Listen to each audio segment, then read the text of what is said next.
Hey everybody, I will preface this video by saying it is freezing outside, so if the camera's shaky or my voice gets shaky, maybe my teeth might chatter, that's why. So I'll try to keep it really still so you don't, and it doesn't look like it's working.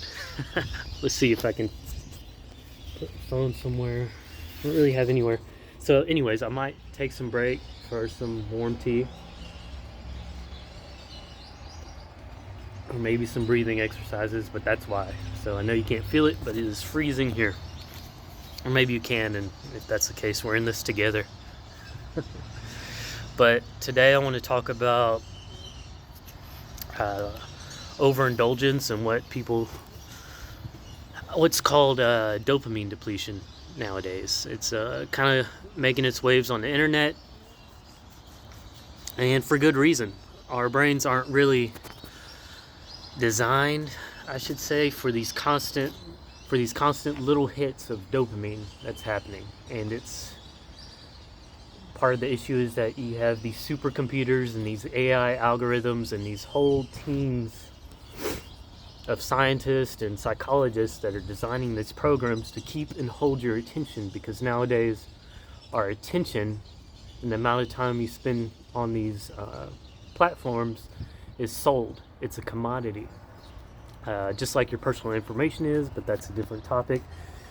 Everything's being collected from you and your attention is sold. The more advertisements they can get displayed in front of you, the more they get paid, the more these businesses want to pay. Sites like the one you're on right now, or Instagram, Facebook, whatever.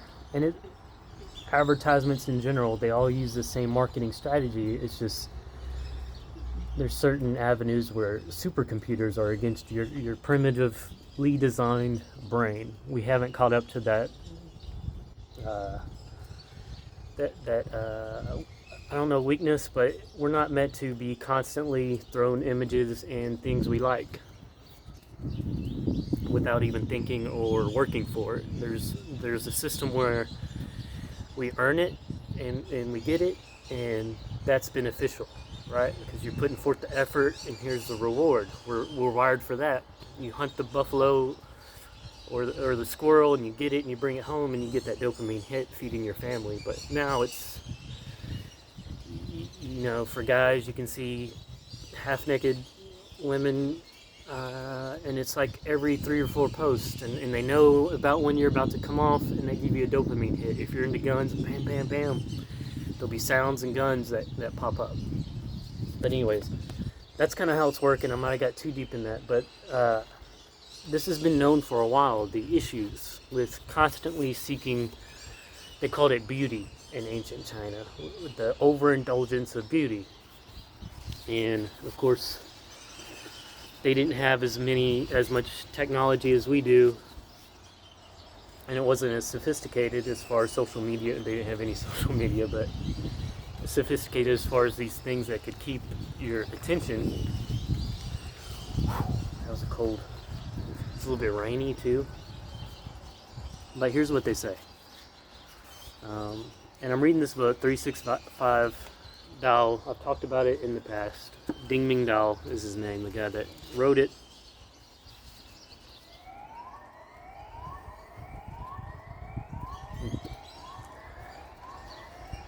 But it says that overindulgence of beauty is foolhardy. We hover around the petals of a flower, drunk in the thrill of color, enthralled with the fragrance of some haunting perfume. We are moved to act, to touch, to fill our shallow vessels with the fullness of promised joy. Yet in the center of the flower, all is stillness. When the dance of beauty is finished, culmination is at hand. In life, attractions are endless. We should do more than we need to. We should do no more than we need to satisfy ourselves. To plunge further is foolhardy. We must remember to withdraw and look within. And that's a small part of this passage, and it's a daily meditation, right? But it got me thinking and got me wanting to make this video about dopamine depletion. So what it's saying is, it's okay to indulge, right? But overindulgence, only do what is necessary. If you overindulge, it's foolhardy. It creates issues. It goes on to talk about imbalances and energy and stuff like that, but I think we all kind of know that an imbalance happens and it will cause issues long term for your brain if you keep overindulging. You'll never get out of this point of being out of balance. Everything else in life doesn't equal these little dopamine hits, and we are wired to achieve things and like to put effort to get those dopamine hits, right? And when that is short-circuited, it causes issues, and you're just getting the dopamine. So it says to seek stillness, meaning come back into yourself. That can be done in meditation, self-reflection, journaling. There's many ways. I think personally, and what I've heard, is one of the best ways is meditation.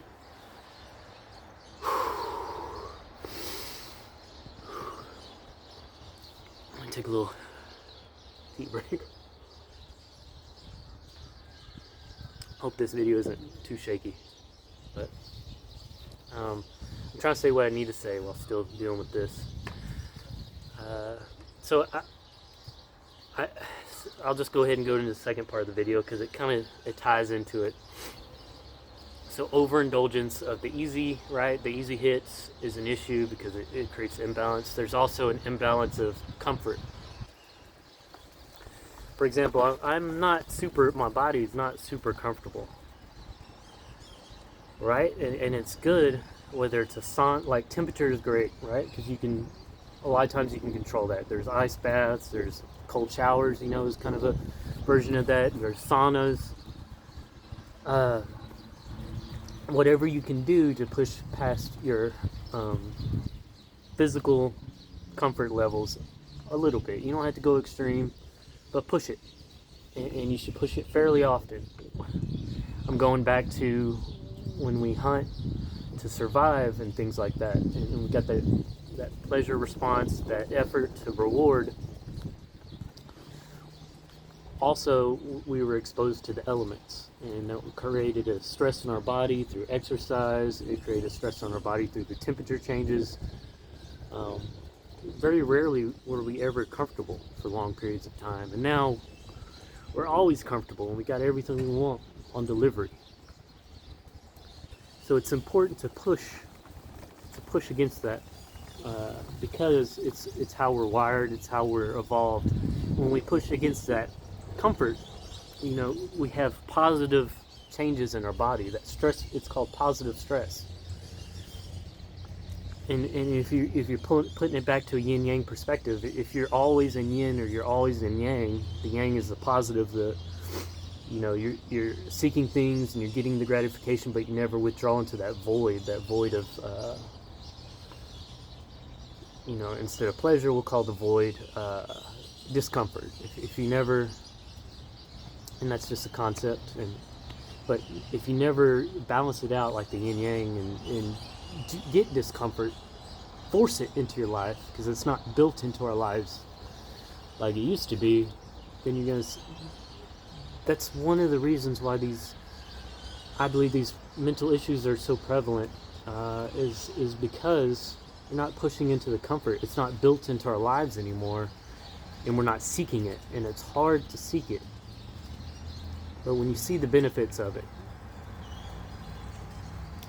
whatever it is, exercise, when you see the benefits, or not eating the pizza but eating something that doesn't taste as good but long term benefits you, or temperature changes, when you force that balance into your life. Force isn't the right word when you introduce it, because it should be here naturally, but we created such an unnatural environment that it's artificially separated from us. When you put it back, benefits will happen like they're supposed. You'll return to your own center. You'll think more clearly. You'll be more, even your mitochondria will be better, be able to handle, be more efficient, putting out energy, and that's going to affect everything from the way you feel inside to your thinking to your circulation. It's gonna, these issues with diseases and heart disease, I mean, they all can be greatly mitigated by introducing this discomfort. But you have to create that artificial discomfort because it's taken away through these environments we created.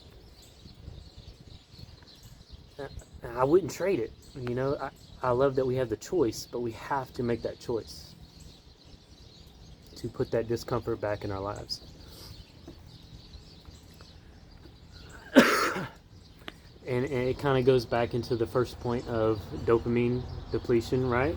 We have to make the conscious effort to know, now that you know, or I know you know conceptually, but to put social media on the back burner, set a timer, you know, put the phone in the other room. The families of the creators of these social media platforms, there's a popular Netflix documentary called The Social Media Problem, or something to that effect. You probably know what I'm talking about. It was really popular a few years ago. The families of the creators families, they put limits. The creators of these algorithms that trap your attention, most of them don't even use social media in their house, or if they do, it's strict, very strict limits, because they know from a mechanical level that it's just designed to hook you.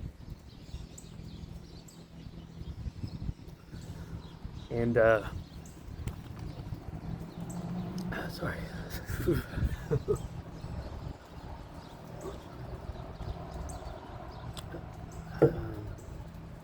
I've kind of been bouncing around a little bit.